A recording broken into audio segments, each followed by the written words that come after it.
Hi, you're watching Bizworld and I'm Muhammed Ahmad Hamdan. The Securities Commission SC Sustainable and Responsible Investment SRI Taxonomy, released in December last year, offers a significant opportunity to ensure the standardization and compatibility of SRI assets.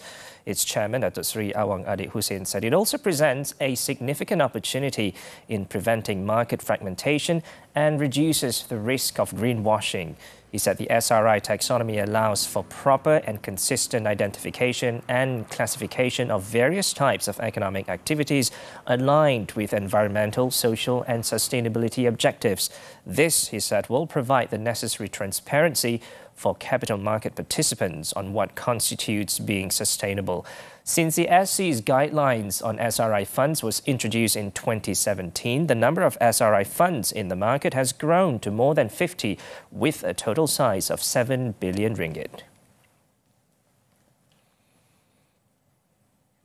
Overseas funds poured $919 million into ringgit debt in February, in a third month of inflows.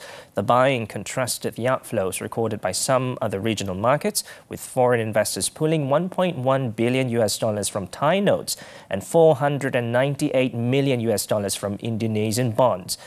Maybank Securities in Singapore said that Malaysian securities bucked the regional trend due to attractive US dollar hedge ringgit yields versus treasuries and better visibility over Bank Negara's peak rate. Bank Negara is among authorities that have paused their tightening campaign in recent months, fueling speculation that it may be almost done with raising rates. Demand for ringgit debt has also been boosted by attractive returns. Malaysia's three-year government notes offer a yield of 6.1% for investors who hedge against a weak ringgit using 3-month currency forwards, compared to 3.5% without hedging. Now, research houses see the possibility of Bank Negara maintaining its overnight policy rate, OPR rate, at the current level for a longer while following the pause in January and March. Kenanga Research noted that this view is further backed by the Monetary Policy Committee's primary aim to calibrate the monetary policy settings that balance the risks to domestic inflation and sustainable growth.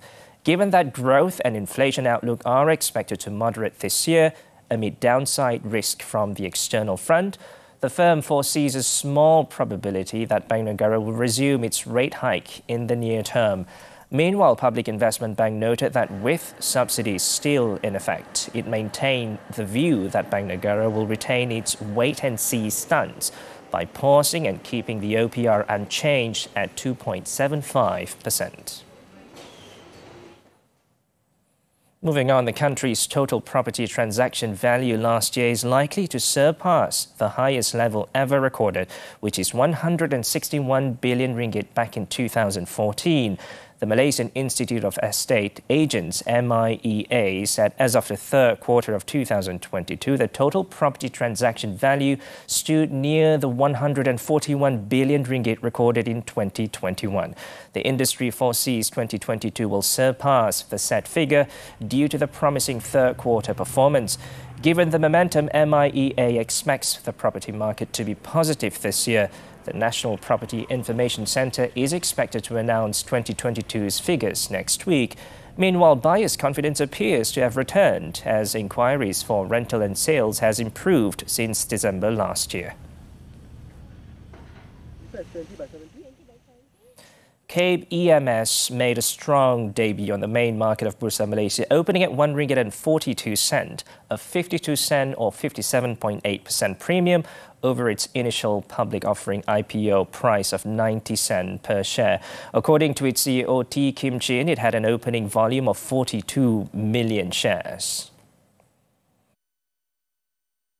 Will be very stable demand continues from our current customer.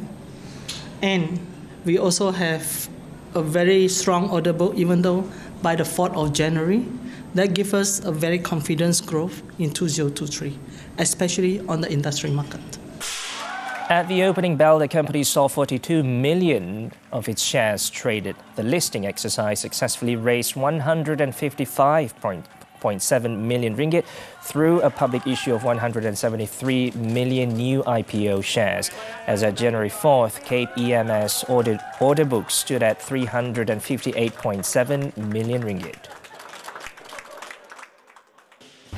Efforts to thrive in the digital age, expanding the connections between people, organizations and machinery.